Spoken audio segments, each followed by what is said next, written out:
একটা রুমের বিছানাটা যদি সুন্দর গোছানো হয়, ভালো একটা চাদর পরা থাকে, দেখতে কিন্তু অসাধারণ লাগে।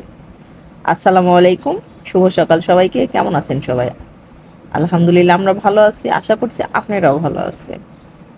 ভোরে থেকে প্রচণ্ড ঝড় বৃষ্টি, তো আমার গাছগুলো সব পড়ে গেছে। মাটিগুলো আমি একটু ছুরি দিয়ে করে দিছিলাম, নরম করে দিছিলাম, তাতে আরও পড়ে গেছে। আর কিছু কিছু টবের তো পানি জমে আছে, সেগুলো একটু ফেলাই দিলাম।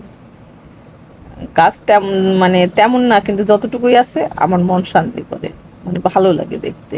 বারান্দায় গেলেই ভালো লাগে। তো গাছগুলো উঠেই সকালে উঠেই আমি গাছগুলো একটু ঠিক করে দিয়েছি। পরে এই তো রান্নাঘরে ভোরে থেকেই কারেন্ট নেই, এই তো চার্জার জ্বালায় যতটুকু পারছি নাস্তা বানাইছি। রুটি তো নাস্তা থাকাই লাগবে। রুটিটা ম্যাক্সিমাম আমি করি বেশি আমার ছেলের জন্য। দেখা যাচ্ছে অর্ধেক হলেও অনেক সময় খায়, যদি তার ভালো লাগে। আর সকালে নাস্তায় তো কি করা যায় বলুন তো? আমার মনে হয় প্রত্যেকটা গৃহিণীর একই চিন্তা, কি রান্না করব, কি করব, এটাই। আর আজ শুক্রবার, শুক্রবারে তো ছুটির দিনে সবার ছুটি থাকলে একটা গৃহিণীর তো ছুটি নেই। তার সারাক্ষণ চিন্তা কিভাবে কি করব। কাজের প্রেশারটা আরও বেশি বেড়ে যায় এবং রান্না বান্নাটাও বেড়ে যায়। তো আমার কিছুদিন যাবৎ কি হয়েছে, কোনো কিছু খেতে ভালো লাগে না, কোনো কিছুই খেতে ভালো লাগে না। শরীর স্বাস্থ্য তো এমনি দিন দিন শুকাই যাচ্ছে। সবাই বলে বিয়ের পরে মোটা হয়ে যায়, আর আমি দিন দিন শুকাই যাচ্ছি। তা আরও খাওয়ার প্রতি অনেক অরুচি। তো আমি এক কাপ চা বানাই নিয়েছিলাম, ওদের নাস্তা পানি কিন্তু সব শেষ। আমি পরে চা বানাই নিয়েছি আর একটু বিস্কিট নিয়েছি, তাই দিয়ে একটু নাস্তা করা। একদমই না খেয়ে থাকলে তো আবার ভালো লাগবে না, তাই কিছুটা খাওয়া। আর চা খাওয়াটা অনেক দিন বাদ রেখেছিলাম, কিন্তু আজ কিছুদিন যাবৎ আবার চা খাওয়ার নেশাটা বেড়ে গেছে আমার ছেলের। এখনো এসা খায় না, আমি আমার ছেলেই চা যাকে বলে প্রচণ্ড ভালোবাসে। পরে নাস্তা পানি শেষ করে এই তো ভাবলাম বিছানার চাদরগুলো একটু উঠাইনি, কারণ কিছুদিন হলো উঠাইছি, আবার ময়লা ময়লা লাগছে, একটু উঠাইনি। তো সেটাই করছিলাম। আর একটা রুমের সৌন্দর্য হচ্ছে কিন্তু তার বিছানাটা। বিছানাটা গোছগাছ থাকলে, ভালো একটা চাদর পরা থাকলে দেখতেই ভালো লাগে, অনেক ভালো লাগে যাকে বলে। আর আমার চাদরটা কেমন হয়েছে অবশ্যই কমেন্ট করবেন আপনারা। আর এতক্ষণ যারা আমার ভিডিও দেখছেন, আশা করছি তাদের ভিডিওটা ভালো লেগেছে। যদি ভালো লেগে যায় অবশ্যই লাইক দিয়ে পুরো ভিডিওটা দেখবেন। আর যদি আরও বেশি ভালো লেগে যায় চ্যানেলটা সাবস্ক্রাইব করবেন, আমার পাশে থাকবেন এবং ভিডিওটা শেয়ার করবেন যাতে অন্যরাও দেখতে পায়।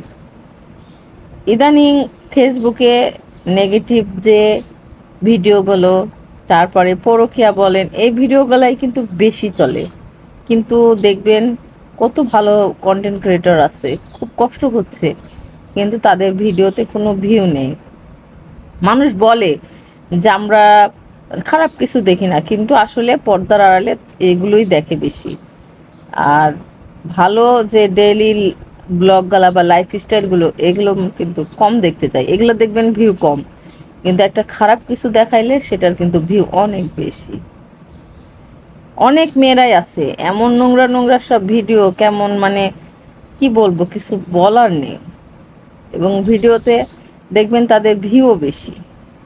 কেউ টমেটো ক্ষেত দেখাচ্ছে, কেউ অন্য ক্ষেত দেখাচ্ছে, কত কিছু, কিন্তু ভিউও বেশি এদের। এই সবাই দেখে বলে ভিউ বেশি হয় বলে এরা কিন্তু এতটা খারাপ কিছু দেখাতে মানে সাহস পায়।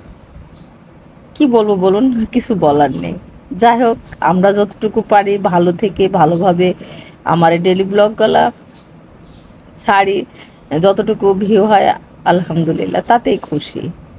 আমরা সাধারণ মানুষ, সাধারণ যতটুকু করি ঠিক সেটাই আপনাদের সামনে উপস্থাপন করি। আমাদের সংসারের গল্প, আমাদের সংসারের কাজ, এর বাইরে তো কোনো কিছু করার আমাদের ক্ষমতা নেই যে বাইরে যাই ভিডিও করব, বাইরে যাই এক এক রকম এক একটা ভিডিও দিব, সেটা সম্ভব না। ঘরে বসে থেকে যতটুকু পারি সেটাই দেখানোর চেষ্টা করি। সফলতা আল্লাহর হাতে, আল্লাহ যদি চাই ইনশাল্লাহ এতেই সফল হব, সামনে এগিয়ে যাব, এটা আমার দৃঢ় বিশ্বাস। আমার মানে ম্যাক্সিমামই কেউ চায় না যে আমি ভিডিও বানাই, ভিডিও করি, কিন্তু আমি বুঝে পাই না আমার ভিডিওতে খারাপ কি দেখায়, যেটা অনেকেই চায় না, কেন চায় না আমি জানি না।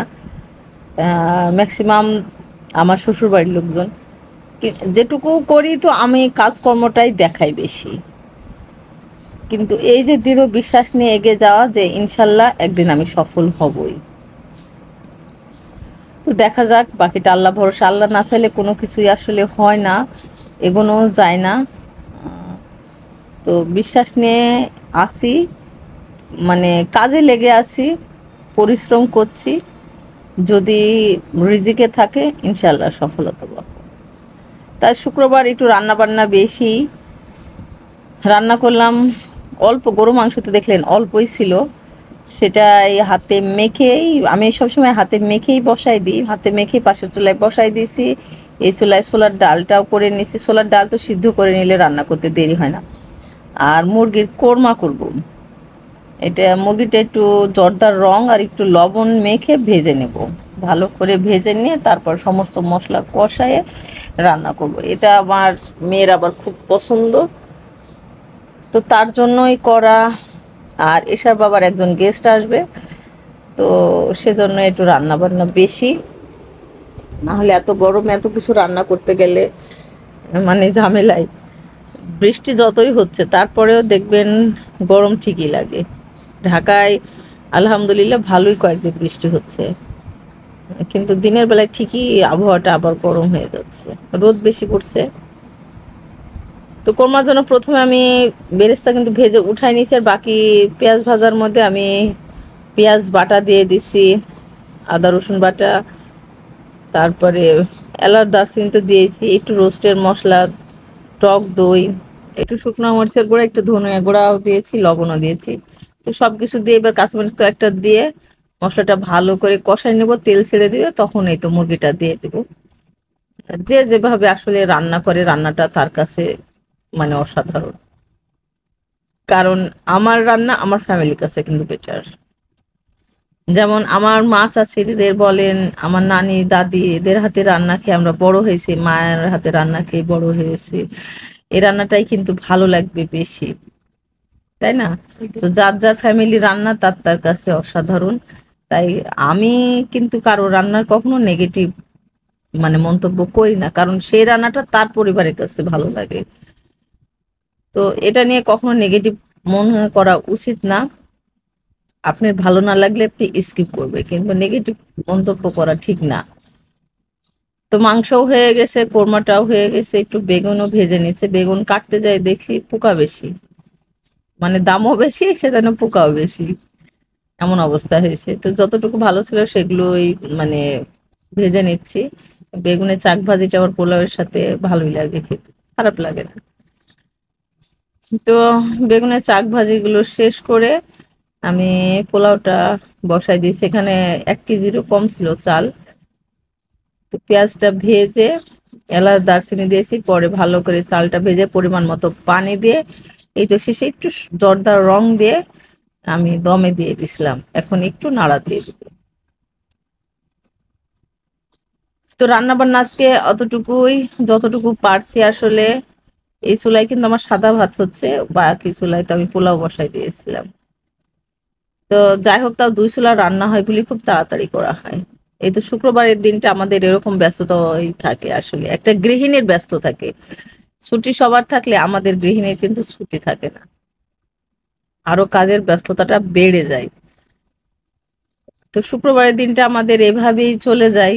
আবার বিকেলে নাস্তা পানি, তারপরে কোনো কিছু থাকলে দরকার থাকলে তো সন্ধ্যার দিকে বাইরে যাওয়াই হয়। তো পোলাওটা কেমন হয়েছে? আলহামদুলিল্লাহ, আমার কাছে তো বেশ ভালো লাগছিল। আপনাদের কাছে কেমন লাগছে সেটা জানাবেন।